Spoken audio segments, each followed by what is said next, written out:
recommendations taken to the board. One of them is the admission to EPPs to include regionally and nationally accredited organizations by CHIA or by the US DOE. And today, as one of our breakout sessions this morning, we had Kate and we had AQUIP. And we will have those sessions again. If you're interested, love for you to attend either one of those. And also another item that Michael took to the state board is strengthening the clinical practice by requiring clinical mentors to observe candidates a minimum of 4 times with a department approved observation. I will tell you that we are currently working on guidance and what that looks like, but Michael can talk about that in more detail. Next slide. All right, I'm going to pass it over to Deanna Meyer, where she will talk about Grow Your Own. Thanks so much, Jennifer. For those who have not had that I've not had the opportunity to meet, my name is Deanna Meyer, and I serve as the Director of Strategic Initiatives and Educator Prep at the department. So let's take a look where we are right now with the Grow Your Own apprenticeship program. Right now, we've got 518 apprentices enrolled, and 73 of those are moving through the community college pipeline. This fall and spring, our partnered EPPs have enrolled 153 new apprentices, which is a big step forward in growing this program even further. And some really exciting news, we've got 189 graduates who have completed the program and are now fully licensed educators. So we're making a real impact in classrooms. On the funding side of things for the upcoming fall semester, I realize that that sounds insane given that January was just the longest month in the history of months, but fall will be here before we know it. We've had 10 EPPs submit a request for proposal through the Grow Your Own Center recently, and the department and Grow Your Own Center is currently working through how to determine the best funding allocation for all EPPs in a way that really supports long-term sustainability of this work. So we've got a lot of strong momentum, a lot of strong proposals, and we're really focused on ensuring this program continues to thrive. And then I also wanted to provide you with an updated kind of vision, strategic direction within the apprenticeship space. So as all of you are hopefully acutely aware, Tennessee has been on the cutting edge of some of the nation's most innovative human capital strategies in education, including the development of the nation's first registered teacher apprenticeship program. All EPPs in the state and our partnership with the Grow Your Own Center has been essential in growing this program to what it is today. And in spite of all this really excellent work, we continue to recognize that the work is not done. The state continues to make financial investments that combat vacancy rates and work to address the decline in EPP graduates moving into the education space. As a result of the ever-changing landscape around us, we've heard from the commissioner about some of the slightly amended strategic direction that the department is going to be pursuing. Some of those strategic objectives include further developing educator pipelines, developing sustainable career pathways, and developing sustainable opportunities for students at the local level to have a really robust, elevated learning from high-quality educators. So all 3 of these priorities guide our efforts to, 1, strengthen the workforce, and also to create sustainable opportunities for future educators. So all this to say, I do want to take a moment just to talk through how these strategic priorities will impact the apprenticeship space moving forward. The department will be seeking a strategic partner to help us drive more of a multifaceted human capital solution that really focuses on 4 key priorities that align to the direction, the 3 directions above. So those priorities are expanding educator pipelines to ensure a steady flow of qualified candidates, providing high quality mentoring so apprentices get the support that they need to be successful, strategic staffing and differentiated pay to create really more sustainable and attractive career pathways, and of course, recruiting and retaining educators to build a strong and stable workforce. So this is a big opportunity to elevate our approach, and we're excited about the impact it will have on the apprenticeship space. There is a request for application for this new strategic partner that can be found, 1, on TDUE's public solicitation site, but I believe one of my teammates will also, Bianca just dropped it in the chat. So if you have any questions about the application or about just the work in the apprenticeship space, I'd be happy to connect with you beyond TACTE. And that's it for me. I'm going to pass it over to, I'm guessing, Lori? You are correct. Hello, everyone. Again, I'm Lori Farley, the EPP Literacy Manager, and it's always a pleasure to get to speak with you all. And I have some updates on the Tennessee Literacy Success Act. As we know, the Tennessee Literacy Success Act covers a full scope of guidelines for literacy in Tennessee, and TLSA engages students, families, districts, teachers, and you, the EPPs, to improve literacy rates in Tennessee through a focus on foundational literacy skills standards instruction. So TLSA for EPPs requires instruction focused on foundational literacy skills standards, as well as an annual requirement of a standards alignment review.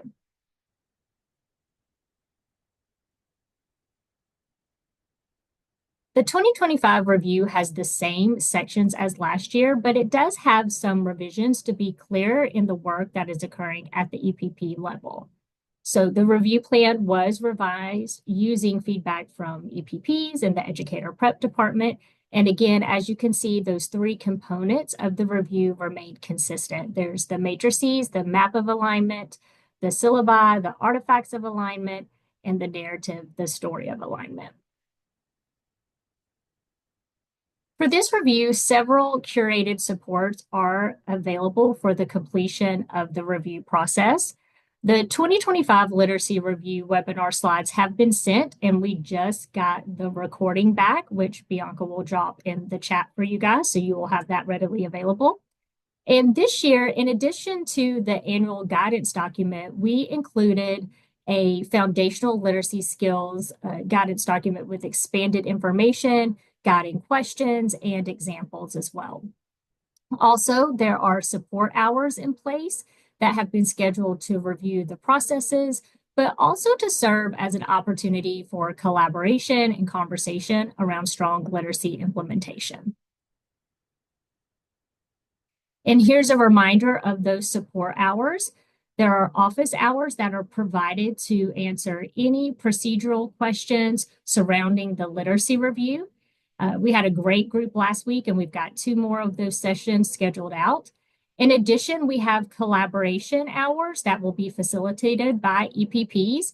And these sessions are to discuss those procedures utilized at the EPP level to review foundational literacy skills standards implementation, to support a faculty conversation on strong literacy instruction, and to share best practices around the completion of the literacy review requirements. And I believe I saw Bianca just drop all of those dates and all of those links in the chat as well. We do encourage you to attend and look forward to seeing you at those sessions. And I believe Alicia is next. Great. Thank you, Lori. I appreciate that. Hello, everyone. I'm Alicia Hill, Director of EPP Continuous Improvement. Great to be here with you today. Just a few things I'd like to share while we're together. We'd like to give you an update regarding Educator Preparation Working Group. The EPWG serves as a line of communication between the department and various stakeholder groups that are vested in working together to improve educator preparation throughout Tennessee. This group, consisting of members representing both EPPs and districts, advise the department on key initiatives that are associated with improving educator preparation. The members also provide feedback to help the department formulate understanding and knowledge of current best practices. We would like to take a moment to welcome the new members who will be serving on the 2025-26 EPWG. These members can be seen here listed in orange. They will serve a 2-year position, and they just joined together last Friday to orient themselves to this work and to one another. All other names that are shown on this slide are returning members who will be serving in their 2nd and final year. We look forward to working with this team of educational leaders in the coming year. And then, of course, we want to thank the 2023-24 EPWG members who have served for the last 2 years. We greatly appreciate the time and expertise that each of you have brought to this work. from providing feedback to and around the Foundational Literacy Review Plan, or helping to edit the Tennessee Comprehensive Review Handbook. We appreciate your insight, support, and the outcomes of your collaborative work. And then finally, we want to take just a moment and take the opportunity to bring your attention to a few resources that are often discussed through Ed Prep work, whether through comprehensive reviews, partnerships, or specialty area program proposals. We have common resources that support this important work.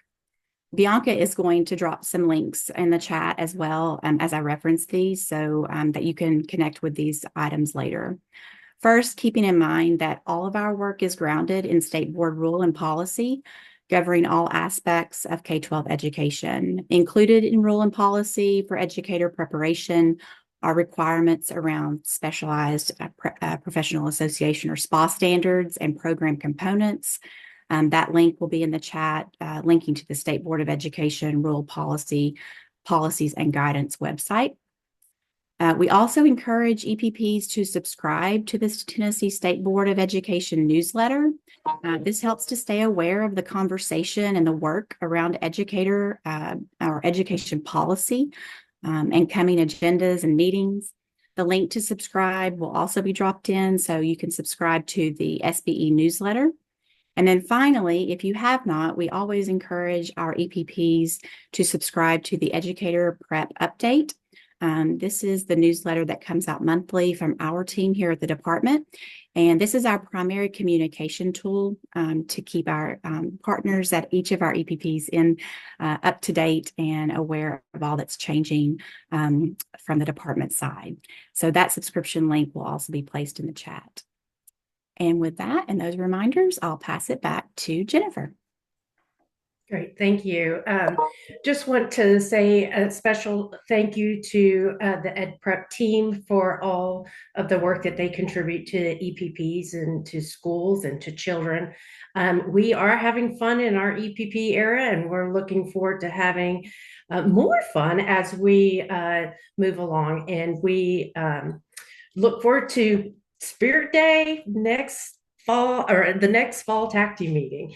So I just want to do a big shout out to everyone and say thank you. And with that, we are going to kick it over to the fabulous educator licensure team.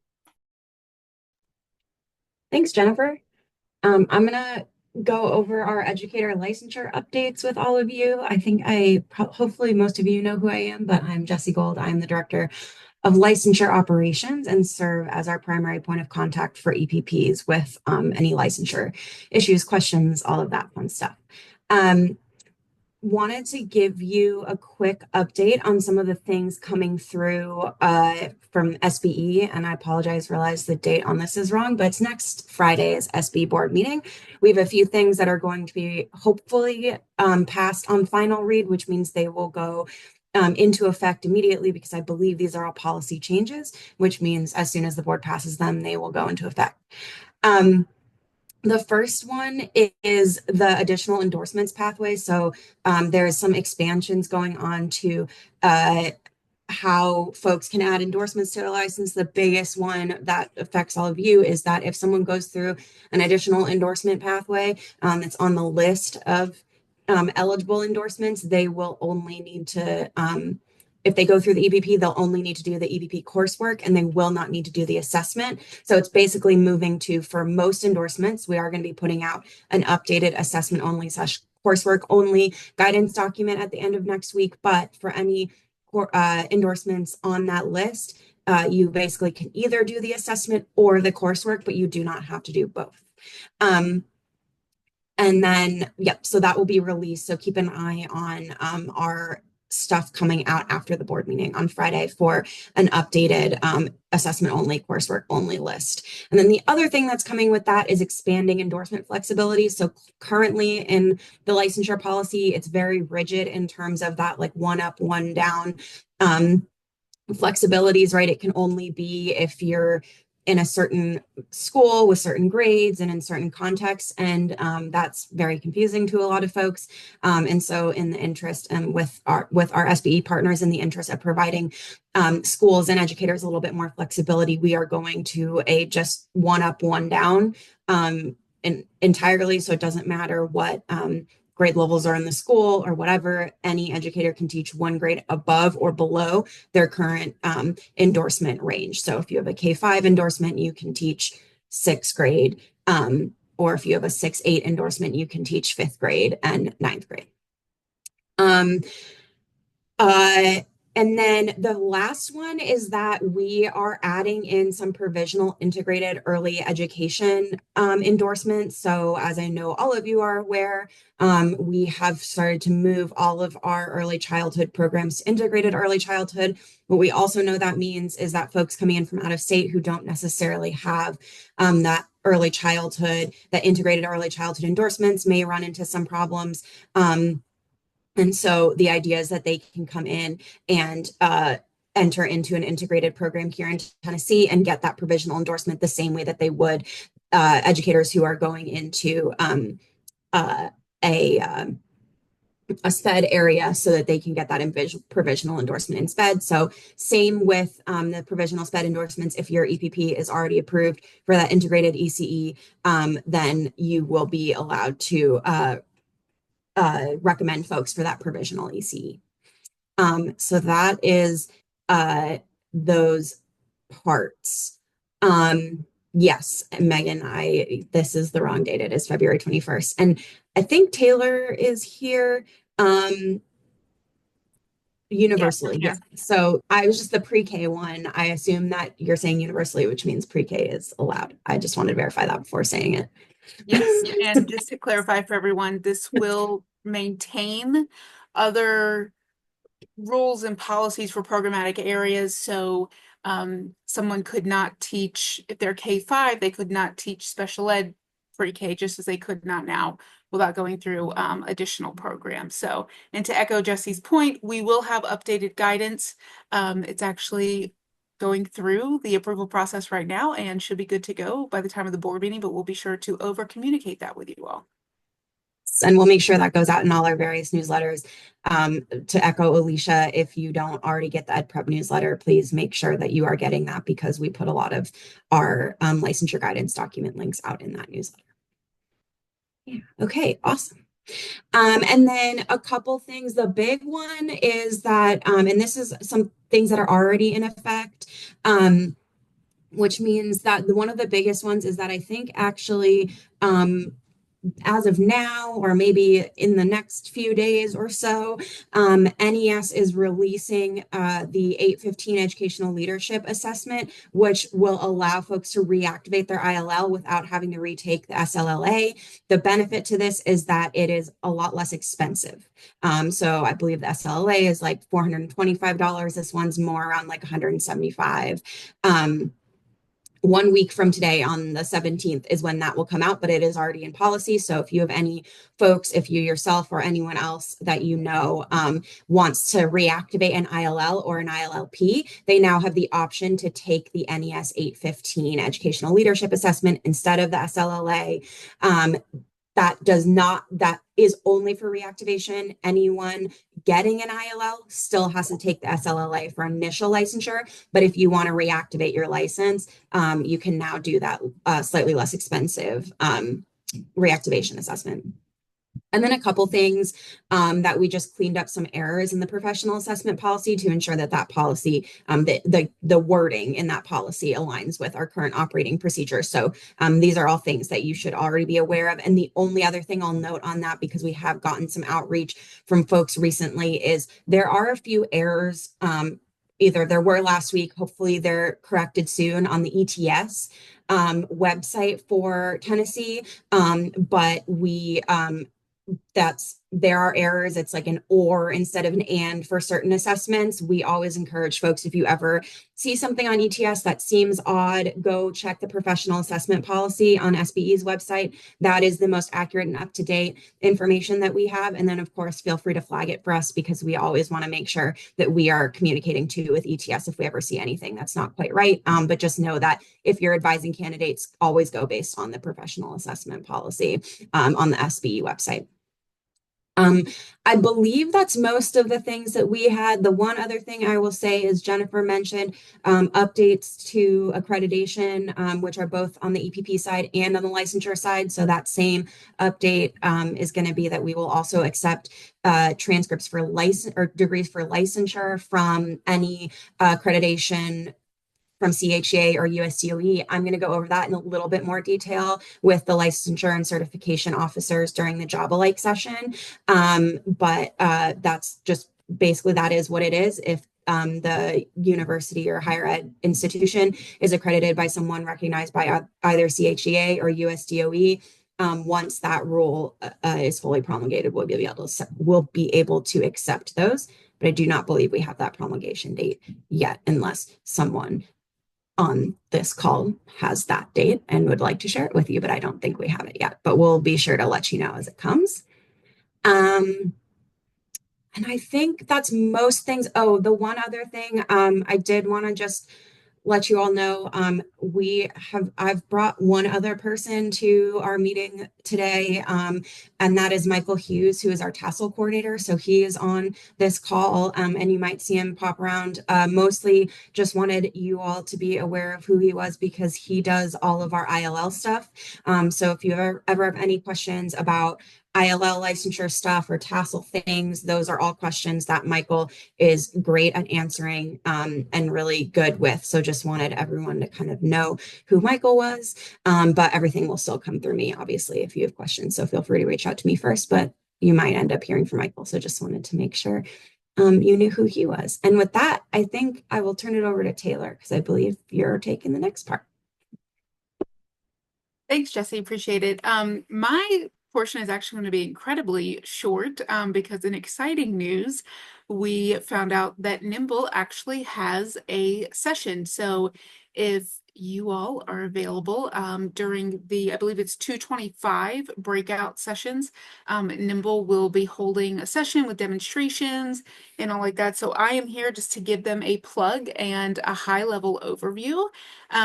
But as far as how it relates into our EPP world. And so the high level is that the department is partnering with Nimble through an IES grant to kind of revamp how we look at navigating, teacher vacancies and job boards and such like that. So for those of you who are familiar with our department's website, licensure has a page where there's like a teacher jobs connection, which was pretty static, and basically just allowed for the individual at an LEA or organization that was hiring or something like that to kind of have their contact information, placed there. But we are actually looking into and have launched a teacher job board in January. So very exciting.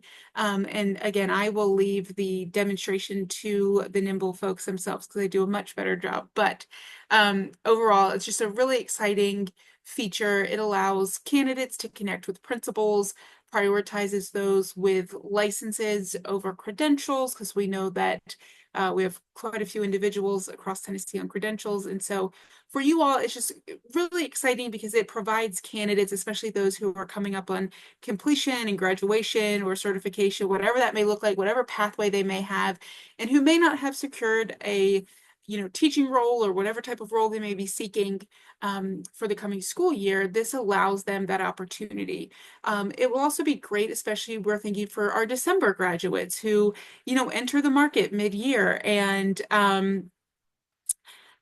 just really provides them some opportunity. So we're excited, really hopeful that you all can make that session. And I believe everything is being recorded, and I'm sure we'll go to a common shared space. But as we have more that's, released and some updated kind of data and usage, we'll be sure to share that out. But overall, just very excited for this opportunity. And I did get a few direct messages, so I do want to clarify on the previous update that Jesse gave as far as the universal one up, one down.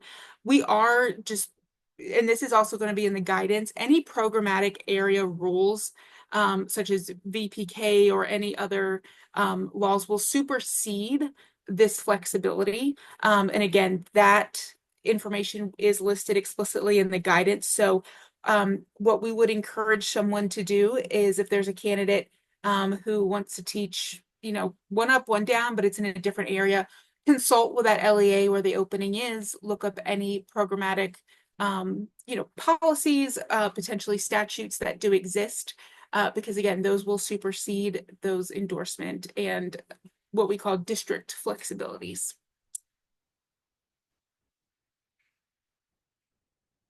Great. Thank you, Taylor. Appreciate all of that feedback. If you have any follow-up questions, you're more than welcome to email us at, if they're related to EdPrep, you can email us at educator.preparation@tennessee.gov. And then if you have any questions about licensure, Jesse is your contact, or you can also email the educator.licensure@tn.gov email. And with that, we say thank you very much. And we will now pass it over to Michael with the State Board. Hi, folks. Good to see so many familiar faces and new faces. It looks like I cannot share my screen. Oh, now I can.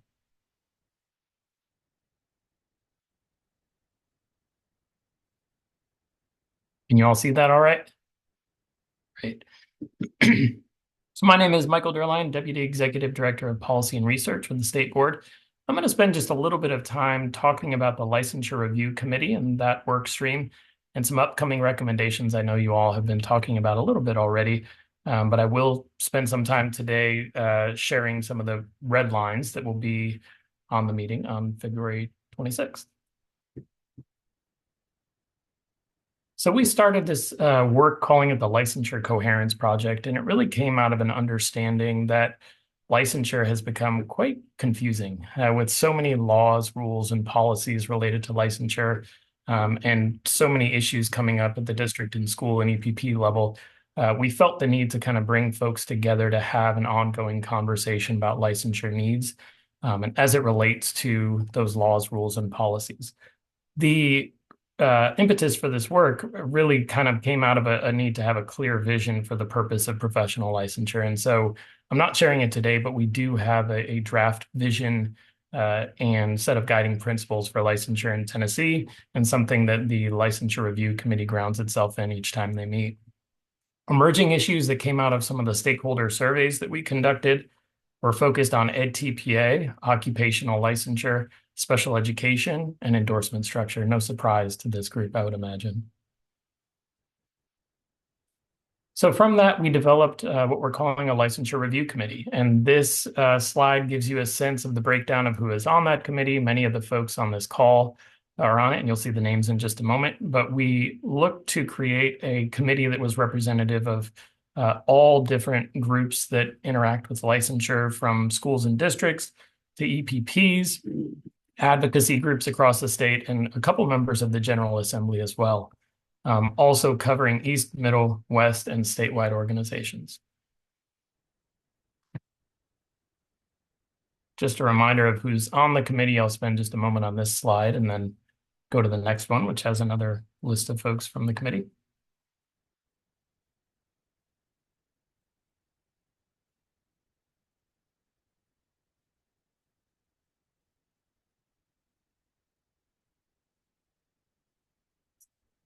I have the National Teacher of the Year, which I think she joined the committee just prior to being announced. So we're very excited about that. You don't have it, baby. I didn't have time to get it. What? Okay, I'm going to move pretty quickly through the next set of slides, but I did want to just kind of do a quick recap of current requirements related to clinical practice in EdTPA, but I know that this audience more than any understands this. This slide just details the difference in rule between clinical experiences and clinical practice.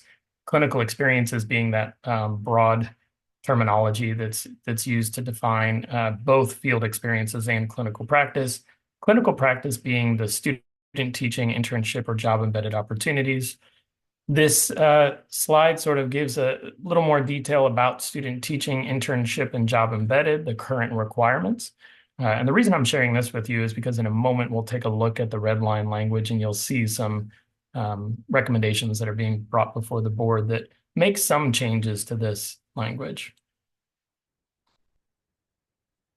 These are the current requirements for serving as a clinical mentor in Tennessee. Folks must have an active license, have a high level of effectiveness, and have a minimum of 3 years of experience. Currently, the EdTPA is required for candidates completing a state-approved EPP with a student teaching or internship clinical practice, but not job embedded. We dropped the job embedded requirement not all that long ago. And we've heard from folks since then that there needs to be a little more equity in that process. So we'll talk about that in a moment. And out-of-state educators are able to complete either the PLT or EdTPA. So in April of 2024, we hosted our first virtual licensure review committee meeting. And as you saw, there were a number of folks on the committee that may not have a direct connection to the current educator licensure and preparation rules and policies. So we spent a good amount of time talking about the EdTPA assessment requirements in Tennessee.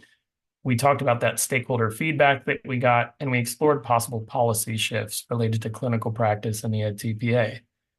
That meeting resulted in some recommendations from the committee to strengthen requirements related to just the internship clinical practice or that year-long clinical practice, providing a pathway for EPPs to meet those requirements, but also having a pathway by which EPPs could have a shorter clinical practice and those candidates would still complete the EdTPA. And then in this past October, the Licensure Review Committee met for a second time, reviewed the current requirements related to clinical practice, revisited the idea of a more rigorous internship and removal of the EdTPA, and explored possible policy shifts related to internship length, frequency of formal observations, and clinical experience settings. Fascinatingly, during that conversation, it became pretty clear that the committee was interested in strengthening requirements related to all clinical practice types. And so the conversation shifted quite a bit toward one where they were advocating for removing EdTPA across the board if EPPs redesign clinical practices and strengthen them in all aspects, so student teaching, internship, and job embedded.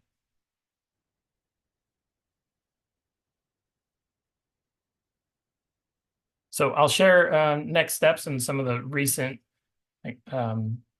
things that have happened in this space, and then I'll switch gears and I'll go over to our website and share some of the red line recommendations. So back in August and November, we brought rule revisions that would require clinical mentor and supervisors to use department-approved tools for observing candidates in the internship clinical practice. We then, in November, revised that and broadened it to refer to all clinical practice types. We've had ongoing meetings with the department folks and have a really strong partnership there. We've had some national engagement with NASB, the National Association of State Boards of Education. And then in February, just in a couple weeks, and then May on final reading, we will further detail revised clinical practice requirements and set a date by which EdTPA will no longer be required for approved clinical practices. And of course, that's going to depend on the department's implementation of this work. And I know Jennifer spoke to that, and we've had some really great conversations there around what that would look like. Okay, I will shift gears. Can you all see that screen? Yes. Do I need to zoom in at all? You can zoom in just a little bit, Michael. Okay. Thank you so much. Sure. For those who are not familiar, this is our meetings page. So this is published right now. One of my staff members is currently working on uploading documents to this is the public agenda. And I just looked a moment ago. Oh, they might be here. They are here. They weren't here about 10 minutes ago. And so here they are. If you scroll down here to the educator preparation policy, you can see a red line copy of that policy, and the professional assessments policy, same thing, a red line copy. I'll just remind folks again that this is first reading and policies have to go through 2 readings. So we do encourage you to submit any sort of feedback you have on the proposed language because changes can be made between readings. But I'll go ahead and click on this one as a starting point.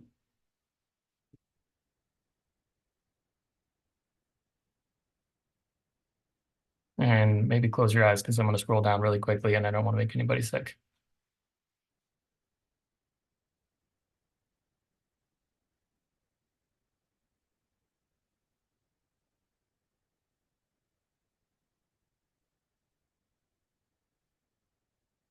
Okay. Down here in the clinical experiences section is where the bulk of the changes are being made.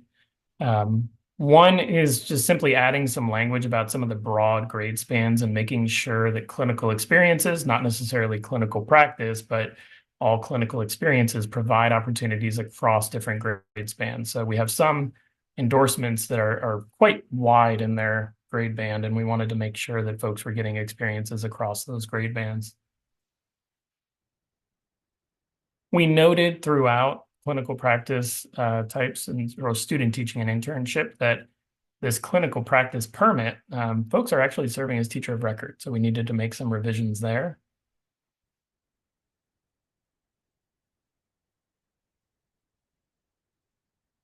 This was a topic of conversation with the licensure review committee, the requirement that clinical practice take place in 2 settings. And they were advocating, and I know I've heard this multiple times, for removing that requirement simply because it creates a break in that continuity and the need for candidates to spend a bulk of their time in one setting to ensure that experience is as deep as it can possibly be.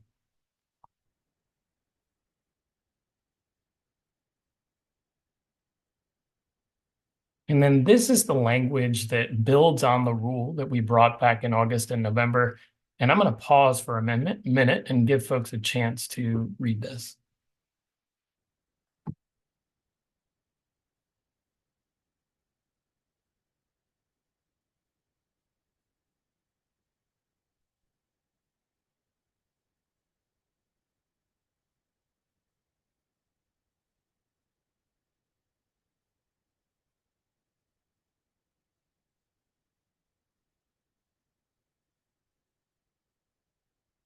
Get a chance to read it.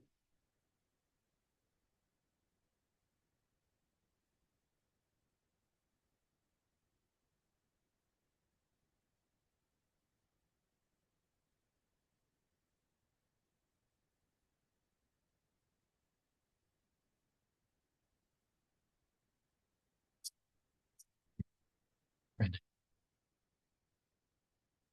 Well, I see your hand up, so. All right. So we'll just spend just a moment kind of breaking this apart.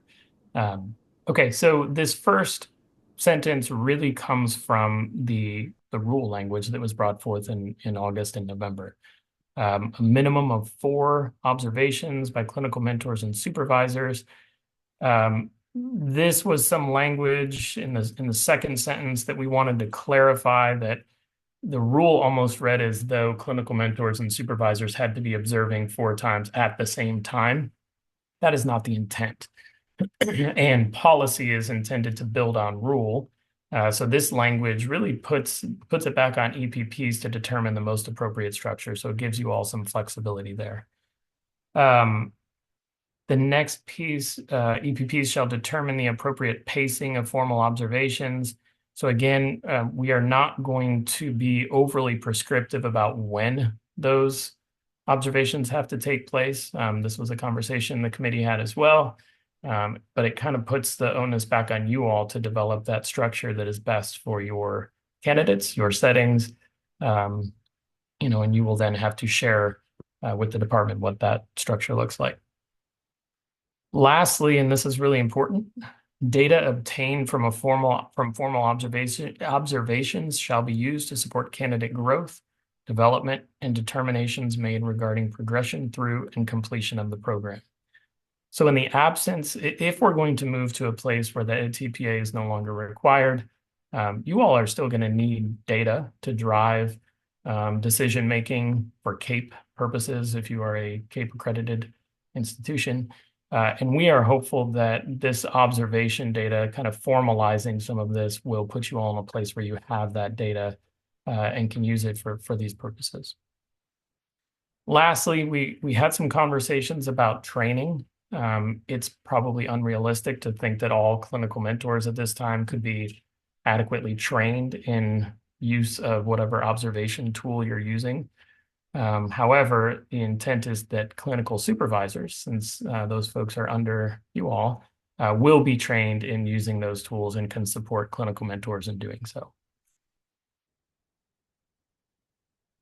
Okay, and then we made a grammatical change there.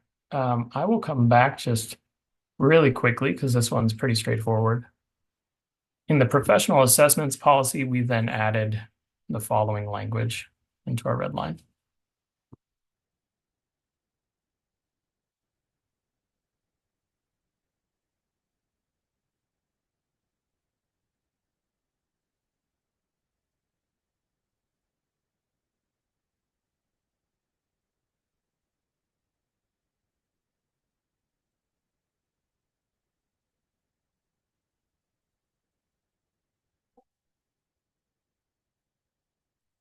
So this language phases out the pedagogical assessment requirement for EPPs that have approved clinical practices.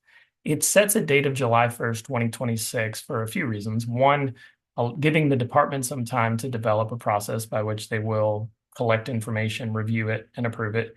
And two, prior to that, giving you all some time to redesign clinical practices if need be, formalize observation protocols, and put those in place. But ultimately, beginning on July 1st, 2026, EdTPA would no longer be required, except in the case of this last sort of provision here, are for folks who completed a program prior to clinical practice being approved separately and were not able to get a license at that point in time. Okay. Jennifer, others, did I miss anything that you think would be worth sharing? No, Michael, but there are some questions in the chat for you. All right, give me 1 second.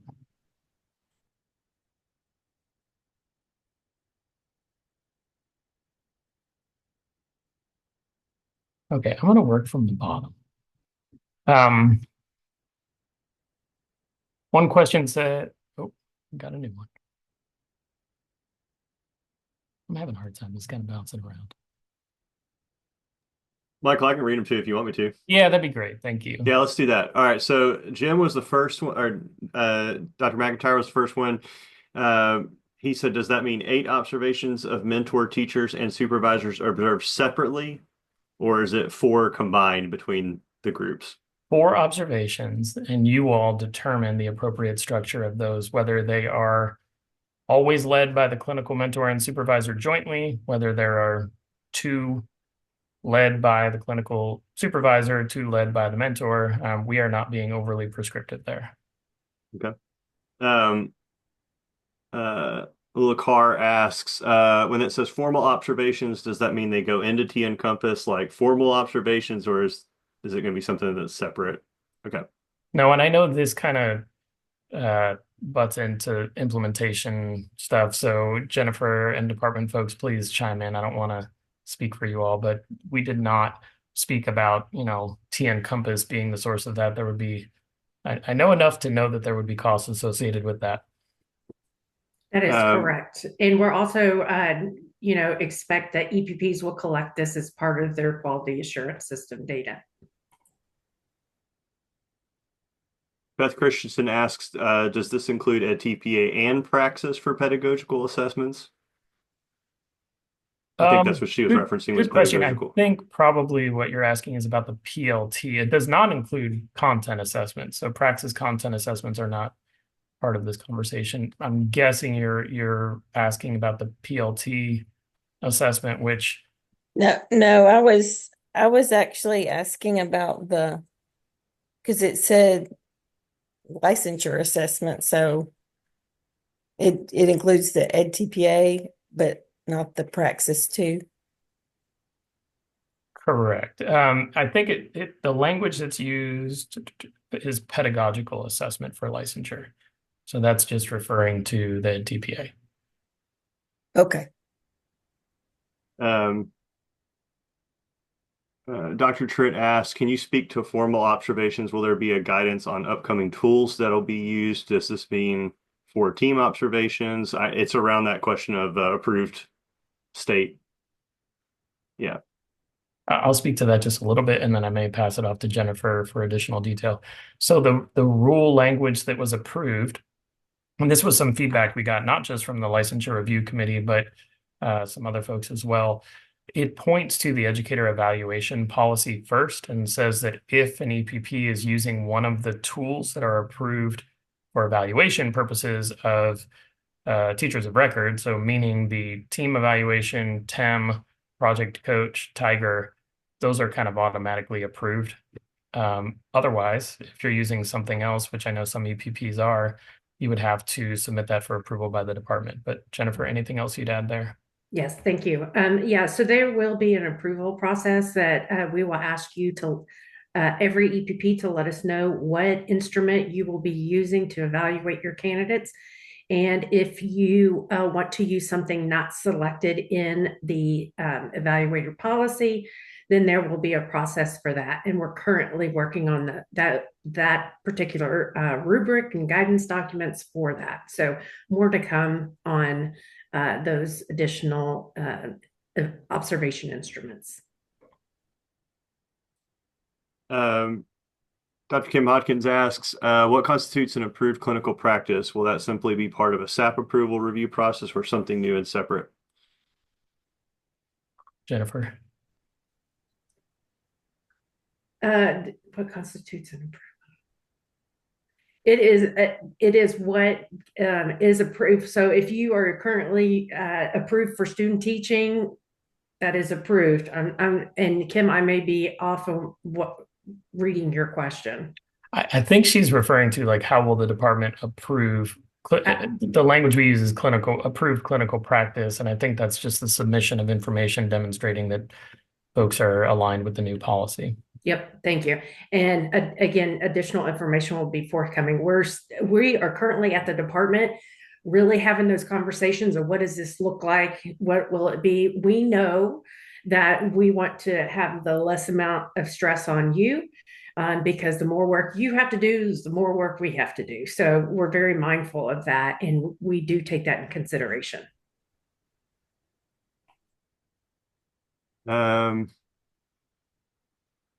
I think it was Beth Sisson. Will the clinical experience be a year long? Do you understand? I think she's asking it, does it matter pathway?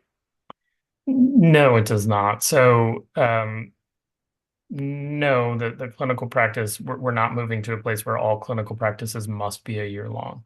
You can still have a minimum 15-week student teaching, keeping in mind we're dropping the two setting requirement, so it should be a full 15 weeks, though I know some of the scheduling issues there. In student teaching, these observation requirements would still hold true for that 15-week student teaching experience, if that makes sense. Yes. Michelle, I think yours was answered previously, but if not, definitely let me know. We can repeat that. The above, let's see. Amelia said the above question about job embedded practitioner candidates is a great one. Will there required observations as a year one or year two teacher count towards the number of observations needed? Someone from DOE correct me, but my sort of quick answer to that is no. There's a difference between formal observations that are conducted for the purpose of educator preparation, conducted by clinical mentors and or supervisors versus those evaluations that are conducted by the supervisor, an instructional leader, a principal. Michael, I concur with that. Okay, that's good. If anyone else has questions, I guess they can chime in now. I think that's all, Michael, for the readings. Looks like Eula has a question. Hey, oh yeah, and Chris, can I just clarify? I wanted to piggyback off of Michelle's question. The way I'm reading her question, and maybe it's a question I have myself too, is, at Belmont, for example, we have our supervisors go through the state required team training. And then our mentors, they may be team trained, they may not. So the way I'm reading that, would it be required then to have the mentor teachers use a different tool, or university supervisors could use the team, for example, like an NIET or some variation of that? That's kind of the way that I was reading that. That's a good question. Thank you, Annie. That was right. Thanks. Michelle, Annie, good question. Michael, I miss Dolly. I'm sorry. She's right on the other side of this wall. Okay, so shoot. All right. She's still around, though, I promise. Hold on. Dolly Parton always gets you off track. What I was going to say is the intent is that they're using the same tool, right? That your formal observation, you select a formal observation tool, and candidates are observed using that tool. The intent behind clinical supervisors being trained in using that tool is because, one, it's easier, quite frankly, because you all have a little more control over that group. And two, they can then pass on that knowledge to the clinical mentors they're working under. But if clinical mentors are going to be responsible for any of the 4 formal observations, they should be using that same tool. You're going to want data coming from the same place. So, gotcha. So let me clarify. So those 4 observations, they can just, like the university clinical supervisor can do all 4 and the cooperating teacher doesn't have to do any.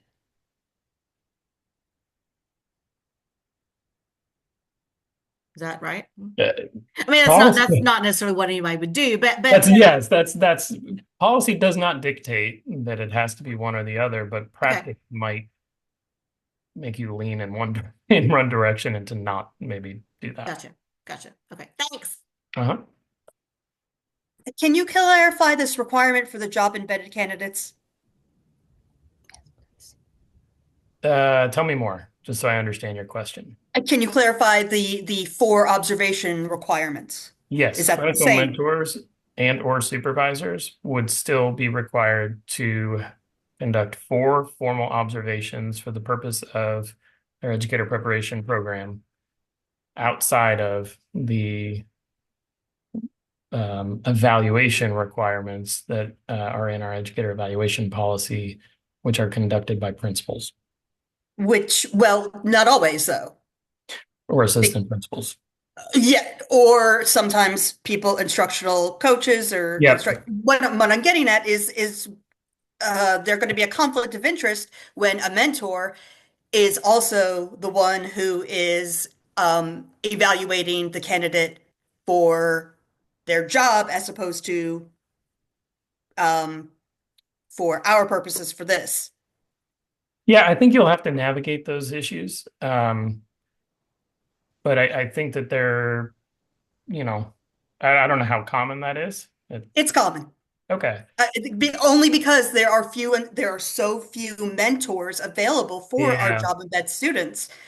And I also foresee, because we've had a problem with this a little bit in the past, where candidates are saying to their principals, well, why aren't you giving me 4s? My EPP or observes me on the same tool and they're giving me 4s. Yeah, I'm not surprised that happens. I mean, I think that's from my perspective, that's a conversation to have with school leaders, district leaders. Also, that may make the argument for using a different tool. If you can kind of see a different purpose. But sure. No, I totally get that. It's just with 30 something counties, I mean. Yeah, that's tricky. I don't know that I have a great answer, but okay, thank you. Might have a better one than I had. Hey, Michael, this is Charlotte Ellington from UTC. And I work in the job embed program. So that's 4 observations over a year. Is that correct? Even trying to remember how our language is. Give me 1 second. Okay, that's fine. Yes. So Thank you. our clinical practice requirement says that job embedded is 1 full year of experience. So it would need to take place within that year. All right. Thank you, dear. You're welcome. I think there were a couple. Can I chime in, Michael, please? Yes, please. Hey, um, the mentor situation for the job embedded candidates, I can also foresee that to be another issue. Some districts may use an observation tool, let's say Tiger, or I don't know, some health science team. And maybe if we're lucky, the mentor is already trained and make conductful observations. But then as an EPP, we may settle on use the team rubric, right? And do team observations. So if I testified, I'm afraid I'm going to lose mentors because that is a big ask of them. And also, just to reiterate my earlier question, if we do these formal observations in addition to the observations the job embedded candidates get in their district regardless already, that is a lot of observations. And yeah, I mean, right now we are requesting the team or whatever observation data they use in their district from the districts. So we are using whatever observation data they collect. And that gives us a pretty good predictor of their performance. We do coaching visits, which are just supposed to be more edifying rather than evaluative, which can sometimes be perceived as punitive. So now if we come in and do formal observations, this could just be an added stress level for our candidates as well. Good points and questions. We did talk about language, language using evaluation versus observation, and ultimately landed on observation because this should not be viewed as an evaluation. So that should signal that the intent is more for,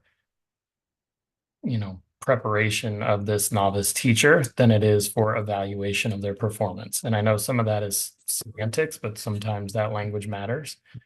So I would just try and, whatever chance you get, make that distinction. Said something about the observation tool. I mean, I don't know that I have a great answer to that question. I think that's again, another conversation to have with school leaders. And as you're considering placing candidates in certain settings, if you all are using a specific tool that's different from the one that they're using for evaluation purposes, that might not be a bad thing because what you were just talking about might not be as much of an issue because they might sort of say different things. We hear quite a bit that,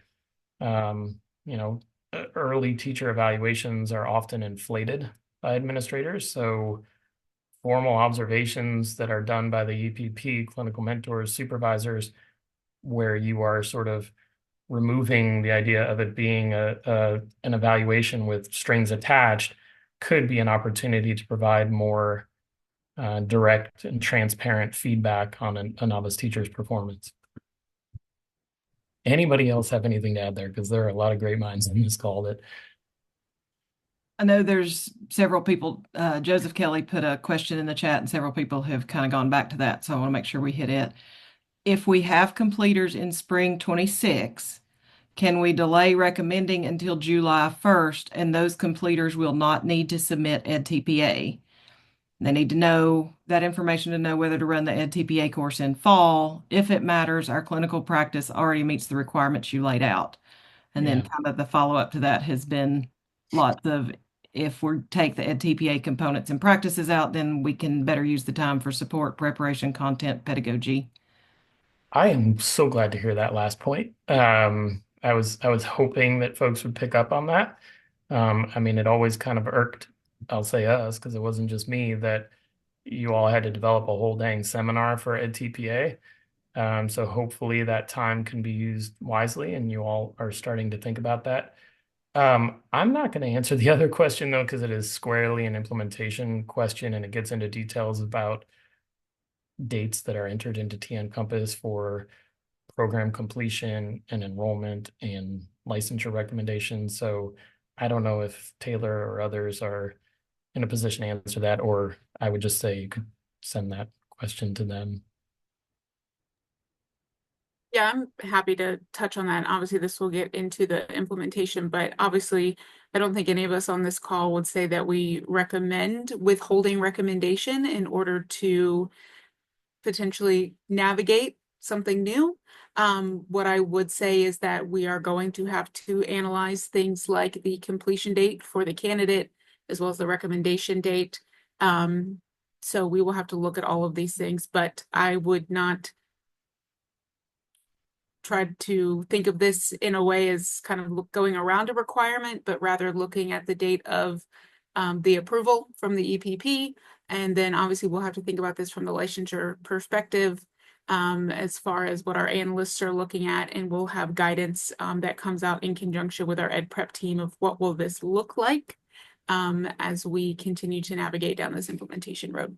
If I can follow up, that was my question. Like, if I have the students doing an ed TPA, it is likely a post July 1st might be when I recommend anyway, because the ed TPA sometimes they take a couple of months into the summer to get everything finished, cleaned up, turned in. So it could be that I'm recommending, like, even though they end our program in May, because of things like the Ed TPA, they don't, just because we end in May doesn't mean we actually allow them to graduate without the Ed TPA. So that can come at a later time. So my recommendation can come at a later time. So it could come later because it's going to take, but at that point, the EdTPA is not required. So, and I'm not trying to get around anything because I'm just super happy because literally everything Michael just laid out, we do 100%. We have 4 observations, 2 unannounced, 2 announced. So like we're using that data, like we're doing all of that. So I'm not trying to get around anything. I'm just like, realistically, why would I make them do it in May when I could just recommend 2 months later?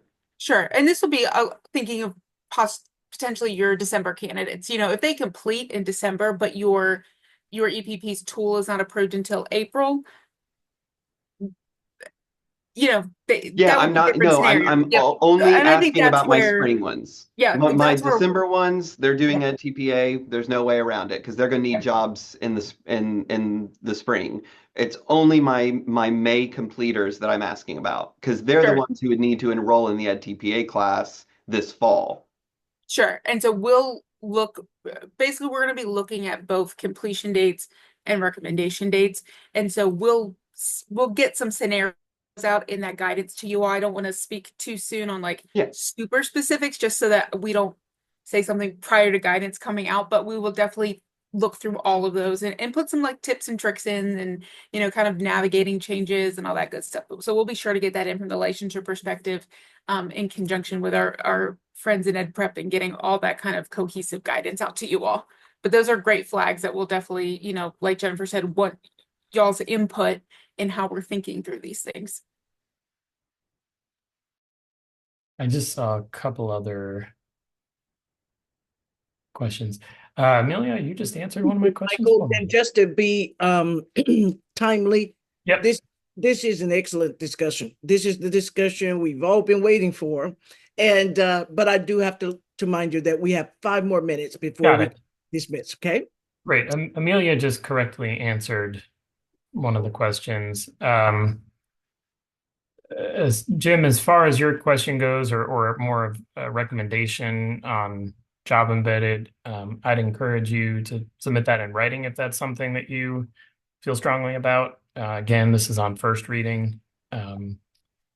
And I'd also just be interested to hear from other EPPs, is that a structure you would support or agree with as far as reducing the 4?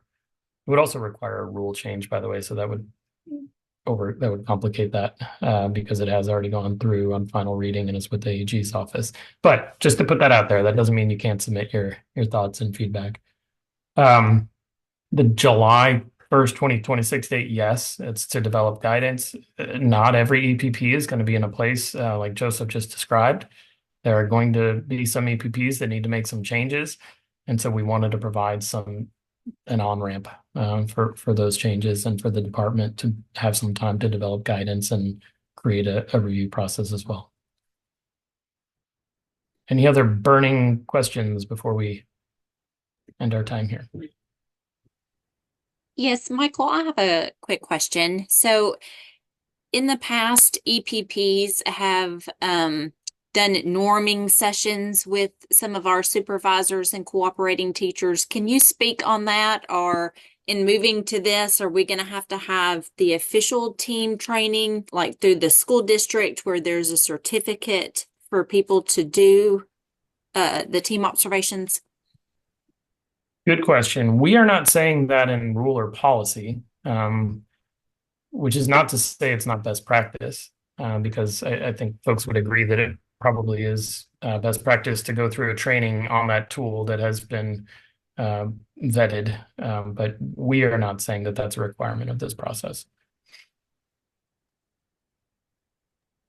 And we do have team certification training that's available asynchronously and research training that's available to individuals. But to Michael's point, it will not be included, although certainly maybe something that our EPP team does, check into when we go through review cycles and something as a quality assurance measure. So just something though that we do have available for team.